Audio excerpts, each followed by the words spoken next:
Kính thưa quý vị, đây là hai nhà chuyên môn nghiên cứu về não bộ, tức là Central Nervous System, cái trung tâm não bộ ảnh hưởng rất nhiều tới đời sống của con người. Xin mời quý vị nghe những cái đoạn tóm tắt của hai giáo sư này, mà hai người là đồng nghiệp của tôi. Tôi nói là đồng nghiệp nhé, là tại vì khi tôi làm việc với họ tôi gặp rất nhiều khó khăn. Tôi nói trước là khi làm việc với hai người này rất nhiều khó khăn, vì tôi là người Việt Nam và bây giờ họ coi tôi là đồng nghiệp nha. As it relates to treating the underlying issue, we're falling short. Many of these approaches manage the symptoms at best, but without really addressing what's driving the underlying process. And this science is evolving, but what's really exciting is the emerging research on what I've called the microglia. I didn't call it, but that's what they're called. These are the brain's immune cells. And when they're balanced, they are protecting, they are repairing. But when they're dysregulated, and we can talk about why that happens, and we do talk about it in the book, they can drive inflammation and lead to brain degeneration, often long before symptoms appear. And here's the empowering part. These microglial cells are deeply influenced by your day-to-day lifestyle choices, your nutrition, your sleep, your environment. And in the new book, Brain Defenders, I share both the science and provide a practical roadmap that'll help you calm inflammation, supportive microglia, and really ultimately take control of your brain's destiny. And if you pre-order your copy today at braindefenders.com, you can receive some special bonuses like a sneak peek at Chapter 1, the full glossary for the book, and curated offers from my favorite brain health products, many of which I've discussed here on the podcast. This is a new way of thinking about brain health, and I truly believe that this book, hopefully, is going to change everything. I can't wait for you to read it, and I think you're going to be as excited as I am about the information you're about to receive. That said, let's get right back to our podcast. Well, hey everyone, Dr. David Perlmutter here. Welcome again to the Empowering Neurologist. You know, there are moments in medicine that we've all experienced when somebody challenges the status quo and really forces a new conversation. I've been trying to do that for an awful long time as it relates to prevention of Alzheimer's, for example. And our guest today has done exactly that for psychiatry. He's Dr. Daniel Amen. I've had him, as you know, on the podcast several times in the past, and he never ceases to bring us new and exciting information from his incredible research, from his interpretation of his SPECT scans. And he has spent decades asking a simple, but I think disruptive question, and that is, why are we diagnosing and treating mental health conditions without looking at the brain? Why are psychiatrists the only specialty that doesn't image or evaluate the organ that they actually treat? Dr. Amen has been named by the Washington Post as the most popular psychiatrist in America, and I can see why. He is a former infantry medic and board-certified psychiatrist who trained at the Walter Reed Army Center, and he is the founder and the CEO of the Amen Clinics with 11 locations now nationwide. And he and his clinics are the home for the world's largest database of functional brain scans in psychiatry, numbering now more than 300,000 SPECT scans from patients across 155 countries.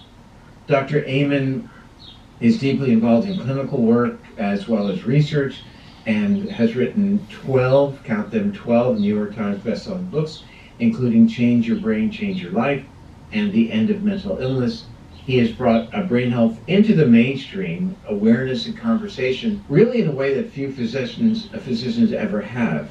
His work looks at things like traumatic brain injury, childhood development, aging, autism, and even the neurological impact of negativity, and of course, how our lifestyle choices impact brain health, brain functionality, and brain improvement in patients who are experiencing a brain issue. In today's conversation, we're going to explore the science and, let's face it, the controversy behind the whole notion of imaging the brain in psychiatric care.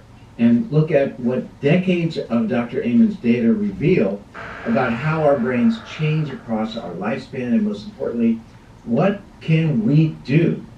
What can each of us do to protect and to optimize our brains starting today? So I'm really looking forward to rejoining my good friend Dr. Dan Amen and exploring his latest research on the use of SPECT scanning and the brain. So Dr. Amen, hello, good to see you. Hi David, what a joy to see you as always. I want to jump in with an idea that you popularized, and you said that we should always image before we treat. You know, you've really made your mark in this world on imaging the brain, and you really have this kind of unique position in the world of psychiatry that we should image the brain prior to treatment. That's a unique position that you have. So why should we image first? Well, why would psychiatrists be the only medical specialists that never look at the organ they treat? It perpetuates shame, stigma, disbelief, and you miss incredibly important information. Depression is like chest pain. Nobody gets a diagnosis of chest pain. Why? It doesn't tell you what's causing it, and it doesn't tell you what to do for it. You can have chest pain because you have a coronary artery blockage, because you have a heart arrhythmia, because you have a heart infection, because you have gas, or grief, or somebody kicked you in the ribs. It's not one thing. Wouldn't you agree that giving everyone nitroglycerin for chest pain would be malpractice? It would be sort of... I would agree with that, but I'm still stuck on what you said originally, that psychiatrists are the only specialty that doesn't image what they treat. I mean, I've never thought of that before. What a great entree. But yes, you're right. Giving chest pain nitroglycerin across the board would be inappropriate, that's for sure. Now we know is a complete lie, that alcohol is associated with an increased risk of 8 different kinds of cancer, and it disrupts sleep. And then it was, well, pain is the 5th vital sign, and you're a bad doctor if you're not prescribing opiates, and that didn't turn out well. And then marijuana. So I just feel like the psilocybin thing, even though marijuana for some people is life-saving, and psilocybin may well be, or ibogaine may well be, but it's the messaging that goes along with it. This is good medicine. So my 22-year-old daughter says, Dad, they're not drinking anymore, they're doing mushrooms. I like the first part of that statement, because I've really noted that there's been a significant drop-off in younger people in terms of alcohol consumption. I don't know what they're substituting for, but at least the alcohol consumption as a neurotoxin is reducing. Tell us about your latest book. So I have a new book, Change Your Brain, Change Your Pain.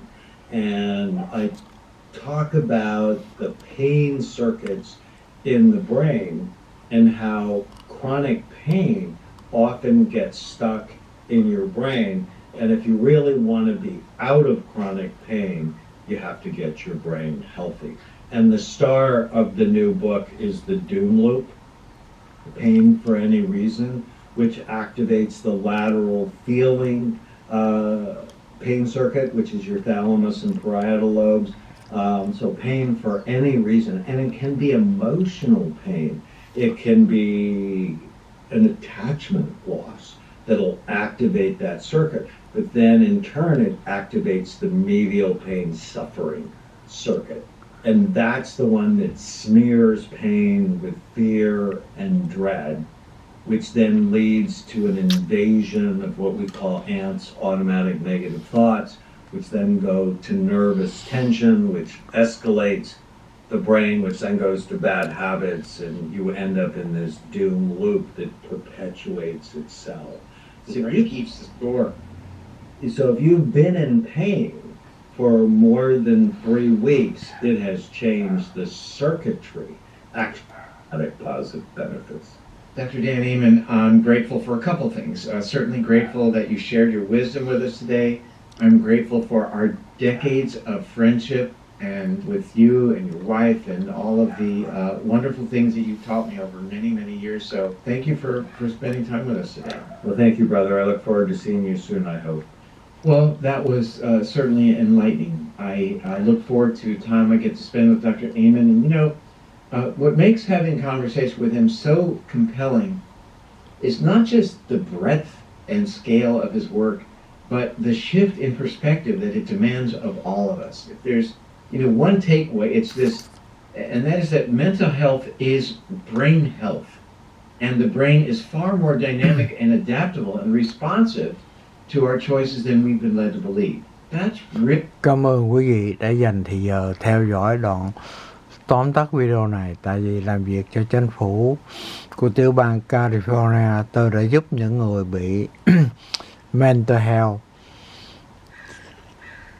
quay trở lại cuộc sống bình thường để họ có công ăn việc làm. Đó, tức là mental health. Còn những người mà về cái physical problem thì đối với tôi dễ hơn, vì những người mà bị về cái sức khỏe về physical đó thì tôi giúp họ có công việc làm ăn. Đó, thành ra giữa mental health và physical, cả hai đều rất khó khăn để làm việc giúp đỡ họ. Và tôi đã làm việc này suốt 20 mấy năm cho chính phủ. Tất cả những người này bây giờ chẳng còn, tôi không có thời giờ để liên lạc thăm hỏi họ được, không? Mà họ cũng cảm thấy khó khăn khi liên lạc với tôi nha. Là tại vì họ không biết nói làm sao cho hết cái sự cảm ơn và appreciate. Đó là vai trò của những người làm việc cho chính phủ tại Mỹ là như thế đấy. Chúng tôi, thứ nhất, chúng tôi không được hối lộ tham nhũng. Chúng tôi không được nhận bất cứ món quà nào trên $20. Nếu nhận phải trình cho chính phủ biết. Đó là công việc tôi làm kể từ ngày đến Mỹ cho đến ngày hôm nay. Cảm ơn quý vị.